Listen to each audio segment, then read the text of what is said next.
आइए देखिए, what is concept of dominance? I am going to explain this concept of dominance. Concept of dominance.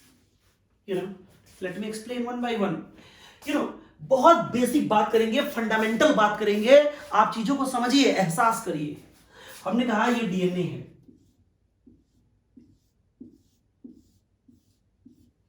ये DNA, इस DNA का ये जो सेगमेंट है, ये डीएनए का ये पूरा ये सेगमेंट है, सेगमेंट। इसी डीएनए के सेगमेंट को जीन बोलते हैं, जीन। अब देखो क्या होता है कि जो भी जीन होती है ये प्रोटीन को कोड करती है, इसी प्रोटीन से एंजाइम बनता है, और इस एंजाइम का काम क्या होता है, किसी भी सबस्ट्रेट को ये एंजाइम प्रोडक्ट में बदलती है। यानी कोई भी सबस्ट्रेट, इसको रिएक्टेंट बोलते हैं, उसको प्रोडक्ट बोलते हैं। जो सबस्ट्रेट है ये प्रोडक्ट में बदलता है by the help of enzyme. मैं आपसे पूछता हूं, क्या कभी किसी लिविंग सिस्टम में बिना एंजाइम के सबस्ट्रेट प्रोडक्ट में बदलेगा? बताओ, कभी नहीं बदलता। लिविंग सिस्टम में होने वाली हर एक घटना एंजाइमेटिकली कंट्रोल होती है। You can't imagine any reaction in living system without enzyme. I mean, all the metabolic reaction happening inside a living body is enzymatically controlled. You know what? This enzyme is responsible to convert the substrate into product. You know what? दुनिया में जब आप चारों ओर देखते हो, जैसे हम यहाँ पे हैं, हम देख रहे हैं, हमें दो चीजें समझ में आ रही हैं। एक जिसको हम देख रहे हैं क्या है, वो मैटर है, और एक चीज जो दिखाई नहीं दे रही वो रेडिएशन है। इवन ये लाइट देख रहे हैं, या जो दुनिया पूरी दो चीजों से बनी है, मैटर से और रेडिएशन से। समझो बात को, इस रेडिएशन का बहुत ज्यादा इफेक्ट किसी मैटर पे पड़ता है। आजकल देखो, इन रेडिएशंस ने ह्यूमन के ब्रेन को ही पूरा वॉश आउट कर दिया है। हमारी प्रायोरिटी चेंज हो गई है। अगर फिलोसफिकल लेवल पे बात करें तो each and every one is confused कि वो क्या चाहता है, क्या करना चाहता है। सब कहीं डेविएटेड घूम रहे हैं। ज्यादा फिलोसफी में बात नहीं करूंगा, मैं बात कर रहा हूं कि दुनिया में चारों ओर जब तुम देखोगे तो कुछ चीजें दिखेंगी, कुछ नहीं दिखेंगी। जो दिखेंगी वो मैटर है, ऑब्जेक्ट है, anything that has mass and occupy space and that we can sense. हर वो चीज जो स्थान घेरती है, जिसमें वजन है और जिसका एहसास हो सके, उसे पदार्थ कहते हैं। इन पदार्थ के अलावा रेडिएशन भी है। इनके अलावा अगर हम बात करें, लेट अस सपोज कि कोई हमने रेडिएशन, इतना तो समझ चुके होंगे कि रेडिएशन मोबाइल फोन से या किसी भी इलेक्ट्रॉनिक डिवाइसेस से रेडिएशन ही तो निकलता है। ये तो रेडिएशन है, या हो सकता है कोई केमिकल हो।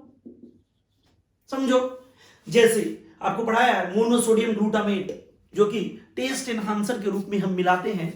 जो भी आर्टिफिशियल एनहांसर है, कोई भी भोजन जो हम बनाते हैं, रेस्टोरेंट से खरीदते हैं, उनका स्वाद जो है बढ़ाने के लिए कई केमिकल आते हैं, या कोई डाई होगा, या whatever it may be the source. इनको हम बोलते हैं mutagen. They are going to call mutation एक फेनोमेनन है, मैं इसके बारे में बताऊंगा। जो म्यूटाजन है, म्यूटेशन, ये क्या करता है, डीएनए का सेगमेंट यानी जीन को ये म्यूटेट कर देता है। जब जीन म्यूटेट होती है तो म्यूटेटेड प्रोटीन बनता है, म्यूटेटेड एंजाइम बनता है। भाई नॉर्मली क्या था कि जो सबस्ट्रेट था एस, ये बदला प्रोडक्ट में पी। लेकिन अगर जीन म्यूटेट हो गई तो लेट अस सपोज एंजाइम बना ई डैश, तो हो गया प्रोडक्ट पी डैश। अगर एंजाइम बना ई डैश डैश तो प्रोडक्ट बना पी डैश डैश। अगर बन गया ई डैश डैश डैश तो प्रोडक्ट बना पी डैश डैश डैश। समझो बात को। आई मीन क्या सिचुएशन है, देखो जो भी म्यूटेशन हुआ, आई मीन म्यूटेशन क्या है, म्यूटाजन जो म्यूटेशन काज करते हैं, म्यूटेशन कॉजिंग एजेंट को म्यूटाजन बोलते हैं। तो ये जो म्यूटाजन है, जो म्यूटेशन काज करता है, ये कितने तरीके से इस जीन में मॉडिफिकेशन कर सकता है। तो माय डियर स्टूडेंट्स, ये 3 तरीके से मॉडिफिकेशन कर सकता है। समझो, पहला क्या हो सकता है कि इस मॉडिफिकेशन का कोई फर्क ही नहीं पड़ा, जो एंजाइम बन रही थी वही एंजाइम बनी, नॉर्मल। या मान लो थोड़ी सी इस एंजाइम की जो एफिशिएंसी है वो कम हो गई, नॉर्मल या लेस नॉर्मल, और नॉर्मल या less efficient enzyme, less efficient enzyme, less efficient enzyme, normal या लेस एफिशिएंट एंजाइम। एक दूसरी सिचुएशन क्या है कि एंजाइम तो बनी लेकिन वो नॉन फंक्शनल है, non functional enzyme, non functional enzyme, non functional enzyme. एक तीसरी सिचुएशन क्या है कि म्यूटेशन से ये जो एंजाइम है वो बनी ही नहीं, no enzyme not at all, no enzyme not at all, no enzyme not at all. देखिए एक बार फिर कह रहा हूं, वीडियो को दोबारा रिवाइंड करके देखिएगा, बार बार देखिएगा, आपको बहुत अच्छे से समझ में आएगा। मैं फिर कह रहा हूं, जैसे हमने कहा कि कॉन्सेप्ट ऑफ डोमिनेंस की बात करें कि डोमिनेंस क्या होता है, मैं समझाना चाह रहा हूं। जो डीएनए का सेगमेंट है उसको जीन बोलते हैं। कोई भी जीन प्रोटीन बनाता है, ये प्रोटीन से एंजाइम बनती है, एंजाइम से क्या है, रिएक्शंस का कन्वर्जन होता है, सबस्ट्रेट प्रोडक्ट में बदलता है। अगर कोई फूल लाल है तो जो रेड प्रोडक्ट बना है उसके लिए सबस्ट्रेट बदला होगा, सबस्ट्रेट को प्रोडक्ट में किसने बदला, एंजाइम ने। अगर मान लो कोई म्यूटेशन आया, म्यूटेशन कॉजिंग एजेंट जिसने जीन को म्यूटेट कर दिया, मॉडिफाई कर दिया, तो क्या हो गया, ये एंजाइम मॉडिफाइड हो गई। कभी कभी मॉडिफिकेशन के बाद क्या होता है, कोई फर्क ही ना पड़ा। जैसे मान लो तुम पढ़ा रहे हैं और तुम पढ़ने को तैयार नहीं, तो तुम तो ऐसे ही हो जैसे हो, या थोड़ा सा डाइवर्ट हो रहे थे बट हमने टाइट कर दिया, नहीं पढ़ना है तो तुम पढ़ने लगे। देखो पढ़ने तो लगे ना। पहला सिचुएशन क्या है कि मॉडिफिकेशन के बाद एंजाइम बनी और नॉर्मल एंजाइम बनी, यानी मॉडिफिकेशन जो है ना मॉडिफिकेशन हुआ तो भी वही रिस्पॉन्स आ रहा है, यानी मॉडिफाइड और अनमॉडिफाइड। यानी पहले सिचुएशन में जब मॉडिफिकेशन हुआ तो this is going to behave as unmodified, unmodified, unmodified, unmodified. क्यों? क्योंकि वही एंजाइम बन रही है, या थोड़ी सी इसकी एफिशिएंसी चेंज हुई तो प्रोडक्ट तो सेम बना। फूल अगर लाल हो रहा था तो अब भी लाल होगा, समझो, समझो बात को। तो ये अनमॉडिफाइड, यानी इन फर्स्ट सिचुएशन जिनमें मॉडिफिकेशन के बाद नॉर्मल या लेस एफिशिएंट एंजाइम बनी, ये अनमॉडिफाइड सिचुएशन है। मॉडिफिकेशन के बाद भी कोई फर्क नहीं क्योंकि वही एंजाइम बन रहा है। और इसमें देखो नॉन फंक्शनल एंजाइम बनी या non enzyme, no enzyme not at all बनी, तो इसमें क्या हो गया, modification. And my dear students, this unmodified allele is dominant allele, dominant allele, dominant allele. देखो अभी तक तुम समझते आ रहे हो, देखो बहुत समझाने वाले मिलेंगे, समझो क्या कि जो एक्सप्रेस हो रहा है वो डोमिनेंट है, जो नहीं हो रहा है रिसेसिव है, जूता निकाल के मारने का मन करता है। समझो बात को, क्या है डोमिनेंट और रिसेसिव। आपको मैंने बताया वो होमो हेटेरो दोनों में होता है, वो डोमिनेंट है। जो केवल होमो में अपीयर होता है रिसेसिव है। तो क्या होता है और क्या कर रहा है, दोनों में अंतर है। होमो हेटेरो जो दिख रहा है तुम्हें फिनोटाइप, बट एक्चुअली होता क्या है वो समझो। कॉन्सेप्ट ऑफ डोमिनेंस की बात कर रहे हैं। डीएनए के सेगमेंट को जीन कहते हैं। जीन जब कोई भी नॉर्मल जीन नॉर्मल प्रोटीन बनाता है, नॉर्मल एंजाइम नॉर्मल प्रोडक्ट बनता है, समझो। लेकिन अगर म्यूटेशन से जीन मॉडिफाई हो गई तो एंजाइम भी मॉडिफाई होगी, एंजाइम मॉडिफाई होगी तो प्रोडक्ट भी मॉडिफाई हो जाएगा। कई बार तो ऐसा होता है कि म्यूटेशन के बाद भी क्या है, म्यूटेशन के बाद भी क्या है, नॉर्मल एंजाइम बनी, कोई फर्क ही नहीं पड़ा, या थोड़ी क्षमता कम हो गई बट एंजाइम तो वही है ना, नॉर्मल लेस एफिशिएंट एंजाइम। तो जब म्यूटेशन करा दिया, आई मीन एक मॉडिफिकेशन करा दिया किसमें, जीन में, पर मॉडिफिकेशन कराने के बाद भी वही एंजाइम बन रही है, यानी मॉडिफिकेशन के बाद भी अगर वही एंजाइम बन रही है, यानी नॉर्मल लेस एफिशिएंट एंजाइम बन रही है, तो इसका मतलब मॉडिफिकेशन हुआ ही नहीं। मतलब मॉडिफिकेशन के बाद भी ये जो जीन है वो अनमॉडिफाइड है। लेकिन हाँ, अगर मान लो एंजाइम बनी लेकिन नॉन फंक्शनल हो गई, या एंजाइम बनी ही नहीं, इसका मतलब क्या है, मॉडिफाई हो गया है। तो यू नो व्हाट, जो अनमॉडिफाइड होता है that is going to represent the dominant allele, और जो मॉडिफाइड एलीन होता है which is recessive allele. You know what, in first situation dominant phenotype comes, dominant trait comes, and in second and third situation recessive trait, yani this is going to explain a dominant trait, dominant trait, dominant trait, and case 2 and 3 are going to exemplify, explore, this is going to explore, ye exhibit, explore recessive trait, recessive trait, recessive trait। देखिए video ना समझ में आए दोबारा एक बार rewind करके देखिएगा, फिर भी अगर डाउट हो तो कमेंट बॉक्स में लिखिएगा, मैं आपको पर्सनल लेवल पे सेटिस्फाई करूंगा। तो this is for what about the कहानी आप कॉन्सेप्ट ऑफ डोमिनेंस। अगर समझ में आया हो तो वीडियो को लाइक करिएगा, सब्सक्राइब करिएगा। Thank you very much. अगला टॉपिक हम जा रहे हैं पढ़ाने आपका कोडोमिनेंस। अगला जो टॉपिक है वो codominance. Next is very important topic codominance. देखो हम जैसा कि पिछले लेक्चर में बता चुके हैं कि जब कभी जीन का इंटरेक्शन होता है तो तीन संभावना है। F1 resemble either of the parent, दूसरा F1 is intermediate of the parent, तीसरा F1 रिसेंबल बोथ पेरेंट। जी हां, बिल्कुल सही सोच रहे हैं। पहला केस में पढ़ा चुका हूं आपको डोमिनेंस का, F1 resemble either of the parent. दूसरा अभी पढ़ा दिया आपको, F1 is intermediate of the parent. और तीसरा जा रहा हूं पढ़ाने, F1 रिसेंबल बोथ पेरेंट। ये कहानी है कोडोमिनेंस की। My dear students, what do you mean by codominance? Codominance एक ऐसी सिचुएशन है जिसमें एक अगर वाक्य में लिखें तो F1 resemble both parent, F1 resemble both parent, यानी इसमें जो F1 प्रोजनी है वो बोथ पेरेंट्स पे डिपेंड करती है। मतलब एक एग्जांपल ले लेते हैं, इसका एग्जांपल हम ले लें, क्या है? Coat colour in cattle, coat colour in cattle. चौपाया जानवरों में चमड़े का रंग, यानी गाय में अगर उसकी बॉडी का कलर देखें, कोट कलर इन केटल। दूसरा ABO blood group in human, ABO blood group in human के अंदर जो एबीओ ब्लड ग्रुप है। अब एक एक करके हम डिटेल में जाएंगे। तो अभी तक एक चीज तो क्लियर हो गई कि कोडोमिनेंस क्या है। कोडोमिनेंस एक ऐसी सिचुएशन है जिसमें F1 रिसेंबल बोथ पेरेंट, जो F1 है वो दोनों पेरेंट पे रिसेंबल करता है। इसके दो एग्जांपल दे दिए, पहला कोट कलर इन केटल, दूसरा ABO blood group in human. My dear student, let me introduce one by one. I am going to explain coat colour in cattle. देखो एक बुल है जो ब्लैक है, ब्लैक। एक काला सांड है, क्या है, जिसकी बॉडी का कलर ब्लैक है। इसके सीमेन को हमने इंसर्ट किया एक ऐसी काऊ में जो व्हाइट है, white. We know what black is dominant over white, समझो। बट हमने जब क्रॉस कराया तो F1 जनरेशन में ब्लैक व्हाइट का हेटेरोजाइगस कंडीशन, दोनों के क्रॉस है, capital B small B.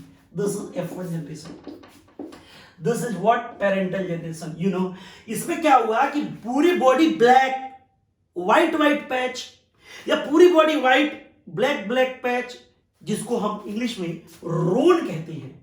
Ron in Hindi this is चितकाबर, यानी पूरी बॉडी काली, सफेद पैच, या पूरी बॉडी सफेद, ब्लैक पैच, यानी काला भी आया और सफेद भी आया, समझो। रोन जब इसकी सेल्फिंग कराए, यहां पे सेल्फिंग नहीं बोलेंगे, एनिमल है, ये कैटल है, एनिमल है, यहां पे सिर्फ मेटिंग होगा।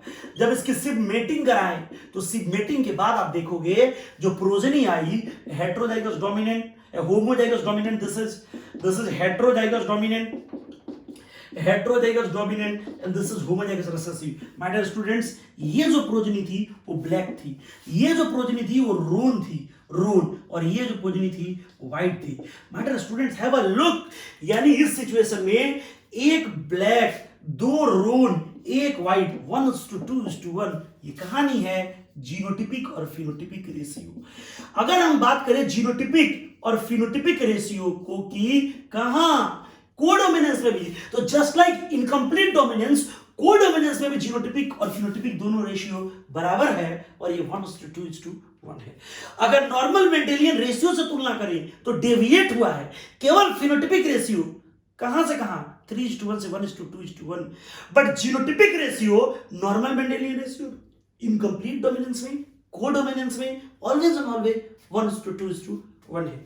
ये कहानी है कोडोमिनेंस को।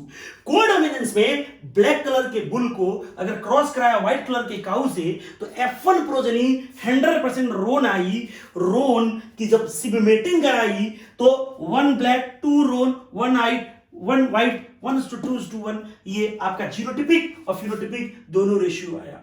अब हम बात करते हैं बेटा यहाँ पे Avio blood group in human की। अगर Avio blood group in human की बात करें तो याद रखिएगा, ह्यूमन में जो आरबीसी होता है, जरा समझो, ह्यूमन में जो आरबीसी होता है उस आरबीसी के सरफेस पे, समझो बात को, हमने कहा कि ह्यूमन में जो आरबीसी है, आरबीसी ये बाई कॉन्केव है, ये बाई कॉन्केव है, ये ऐसे बाई कॉन्केव, ये देखो हीमोग्लोबिन Hb, ये देखो O2 ऑक्सीजन। हमारी बॉडी में ऑक्सीजन ट्रांसपोर्ट करता है हीमोग्लोबिन, समझो।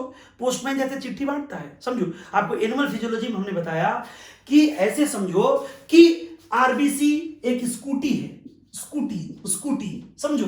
हीमोग्लोबिन सीट है, सीट। और जो ऑक्सीजन है ये पैसेंजर, यानी जो भी पैसेंजर है जो एक जगह से दूसरी जगह ट्रांसफर हो रहा है। तो हमारे बॉडी में हर एक सेल को ऑक्सीजन चाहिए। हर एक सेल को ऑक्सीजन पहुंचाने के लिए जो स्कूटी है वो आरबीसी है, बट उसकी स्कूटी की जो सीट है वो हीमोग्लोबिन है। उस हीमोग्लोबिन पे कौन कैरी होता है? ऑक्सीजन। समझो बात को।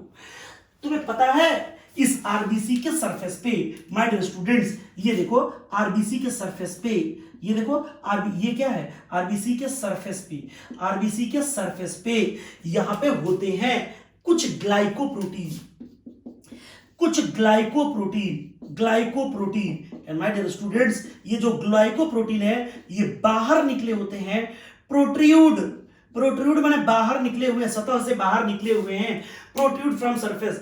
इसी के आधार पे जो एबीओ ब्लड ग्रुप है वो इसी ग्लाइकोप्रोटीन के आधार पे आप देखेंगे यहां पे जो फिनोटाइप होता है, फिनोटाइप वो 4 होता है, समझो। 4 फिनोटाइप कौन कौन से भाई? 4 फिनोटाइप अगर कहें ब्लड ग्रुप ए या ब्लड ग्रुप ई B, blood group A B या ब्लड ग्रुप ओ। 4 तरह के ब्लड ग्रुप है ह्यूमन में, A B O. My dear students, ABO blood group को जो ह्यूमन में आप देख रहे हो, ABO blood group circulatory system में बहुत पढ़ाया आपको। इसको कंट्रोल करने के लिए वन जीन समझो, आई जीन। इस जीन का नाम है आई जीन, इसकी संख्या 1 है। आई जीन, इसकी संख्या 1 है। और इस जीन की 3 एलील है, 3 एलील। इसकी जो है 3 एलील है, समझो। यानी हम तुमसे कहें कि अगर आई जीन है, आई जीन तो इसके 3 एलील है, आई ए, आई बी और आई ओ। आई ओ को हम स्मॉल आई भी बोलते हैं, और ऐसा मानते हैं आई ए और आई बी ये दोनों डोमिनेंट होता है किस पे? आई ओ पे या स्मॉल आई पे। अगर हम बात करें ए ब्लड ग्रुप की तो इसका जो जीनोटाइप है वो आई ए, आई ओ आई ए। अगर बी की हम बात करें तो आई बी, आई ओ आई बी। अगर ए बी की बात करें तो आई ए और आई बी, और ओ की बात करें तो आई ओ और आई ओ। आप अपनी आंखों के सामने देख रहे हैं 1 2 3 4 5 6 genotype. ABO blood group in human की बात कर रहे हैं। जीन 1 है, एलील 3 है, फिनोटाइप 4 है, जीनोटाइप 6 है। समझो बात को। हमने कहा एबीओ ब्लड ग्रुप में जो आरबीसी होता है, आरबीसी एक स्कूटी के जैसा होता है जिसकी सीट जो है हीमोग्लोबिन है, जो सवारी है ऑक्सीजन है, समझो। इस आरबीसी के सरफेस पे आप देख रहे हैं ये ग्लाइकोप्रोटीन्स के कुछ प्रोजेक्शन होते हैं जो बाहर की तरफ निकले होते हैं, प्रोट्रूड करते हैं सरफेस से। ये डिसाइड करते हैं कि 4 तरह के फिनोटाइप हैं, ए बी ओ। याद रखिएगा जीन कितनी है? 1। एलील कितनी है? 3। कौन कौन से? आई ए, आई बी, आई ओ। और कितने तरह के जीनोटाइप है? 6। आई ए, आई ओ, आई बी, आई ओ। इसका मतलब सुनो, आप कहोगे सर आपको नहीं लगता कि जो एबीओ ब्लड ग्रुप है वो कोडोमिनेंस के एग्जांपल के साथ साथ नॉर्मली एक जीन के 2 एलील थे, यहाँ 3 एलील है। इसका मतलब ABO blood group in human is an excellent example of multiple allelism. Multiple allelism, my dear student, this is an excellent example of multiple allelism. मेरी बॉडी में या तो ब्लड ग्रुप ए हो सकता है, या बी हो सकता है, या ए बी हो सकता है, वो हो सकता है, लेकिन सब नहीं होगा। किसी भी एक इंडिविजुअल में कोई एक ही ब्लड ग्रुप होगा। जब एक ही ब्लड ग्रुप होगा तो किसी भी एक इंडिविजुअल में कोई 2 ही एलील देखोगे। इसका मतलब मल्टीपल एलिलिज्म के केस कभी भी इंडिविजुअल स्टडी में नहीं कर सकते। मल्टीपल एलिलिज्म के केस एक्सप्लोर कब होंगे? एक्सप्लोर होंगे कब? When population study are made, when population studies are made, population studies are made. हम बात कर रहे हैं कोडोमिनेंस की। कोडोमिनेंस एक ऐसी अवस्था है जिसमें F1 प्रोजेनी जो होता है रिसेंबल बोथ पेरेंट। समझो बात को, यानी जो डोमिनेंट और रिसेसिव दोनों ही आ गया। काला सांड सफेद गाय, दोनों का जो बेबी हुआ वो चितकावर हो गया, पूरी body black white white patch, पूरी body white black black patch. उस रोन की जब सेल्फिंग करी तो एक ब्लैक 2 रोन और 1 व्हाइट, यानी जीनोटाइपिक और फिनोटाइपिक रेशियो दोनों 1:2:1 है। याद रखना। दूसरा एग्जांपल दिया ABO blood group in human. ABO blood group in human की बात करें तो जीन 1 है, एलील 3 है, फिनोटाइप 4 है, जीनोटाइप 6 है। याद रखिएगा, ABO blood group in human is an example of codominance, multiple allelism as well as अगर हम बात करें एबीओ में ए और बी की, तो ये एग्जांपल है डोमिनेंस का। डोमिनेंस इसका मतलब आप कह सकते हो कि ABO blood group in human ये एग्जांपल है कोडोमिनेंस का। Codominance, dominance, codominance, dominance, codominance, dominance और मल्टीपल एलिलिज्म, मल्टीपल एलिलिज्म तीनों का। यहां पे एक शानदार सवाल, जबरदस्त सवाल, क्या कि एबीओ ब्लड ग्रुप में एबी किसका एग्जांपल है? तो अगर तुमसे पूछेगा, देखो कभी भी क्वेश्चन को देख के तावे नहीं आ जाते, एकदम मतलब क्या कहते हैं, जोश में होश ना खो देना, होश में रहो। अगर क्वेश्चन पूछता है कि एबीओ ब्लड ग्रुप में एबी क्या है, तो एबीओ ब्लड ग्रुप में AB is an example of codominance. लेकिन अगर पूछे तुमको एबीओ में ए और बी क्या है, तो कहोगे डोमिनेंस। लेकिन अगर पूछता है एबीओ ब्लड ग्रुप किसका है, तो कोडोमिनेंस, डोमिनेंस और मल्टीपल एलिलिज्म तीनों का। और याद रखिएगा, मल्टीपल एलिलिज्म के केस तब एक्सप्लोर होंगे जब हम पॉपुलेशन स्टडी करेंगे, इंडिविजुअल स्टडी में एक्सप्लोर हम नहीं कर सकते। इस बात को ध्यान दीजिएगा। माय डियर स्टूडेंट्स, अगर आपको ना समझ में आए वीडियो दोबारा देखिएगा। अगर आपको दिक्कत लगे आप कमेंट बॉक्स पे लिखिएगा, लेकिन अगर समझ में आ रहा है तो वीडियो को लाइक करिएगा, सब्सक्राइब करिएगा, अपने फ्रेंड्स को जरूर बताइएगा, थोड़ा सा मुझे भी मोटिवेट करिए।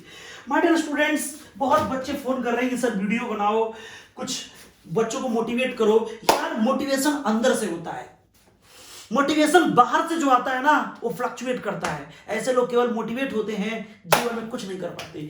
जीवन में कुछ करना है तो अपने आप को सोचो, अपने आप को पहचानो, क्या तुम्हारी प्राथमिकता है तुम जानते हो, हमने डिसाइड करेंगे। हाँ, लेकिन जब अगर हतोत्साहित हो तो आप सलाह जरूर ले सकते हैं, बट उस सलाह पे अंधभक्त बन के फॉलो मत करिए, क्योंकि आपकी लिमिटेशन आप जानते हैं। जिंदगी में परेशानियां आती रहेंगी, परेशानियों से आप झुकना नहीं है, परेशानियों को निकाल बाहर करके आगे बढ़ना है।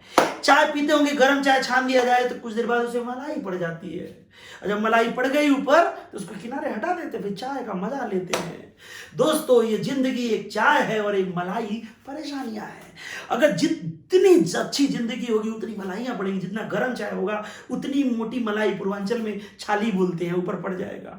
तो अब रोने मत लगो कि यार हमारे चाय में तो मलाई पड़ गई, हम कैसे खाएंगे। अरे यार, किसी से गिला शिकवा मत करो, उस मलाई को निकालो, फेंको और चाय का मजा लो। माय डियर स्टूडेंट, जिंदगी बहुत खूबसूरत है। आप पहचानो कि तुम क्या चाहते हो। अगर खुद को पहचान लिया कि तुम क्या हो, तो तुम जिंदगी में कभी नाकामयाब नहीं हो सकते। खुद को जानो, खुद को पहचानो, सारी चीजें तुम्हारे अंदर है। समझो, कुछ नया करने की जरूरत नहीं है, बट जो कर रहे हैं जरा सोच के करो कि क्या कर रहे हैं, फिर देखो सही वक्त है, वक्त दो, वक्त बदल जाएगा। माय डियर स्टूडेंट्स, अगले वीडियो में मिलते हैं बचे हुए टॉपिक के साथ। Thank you very much.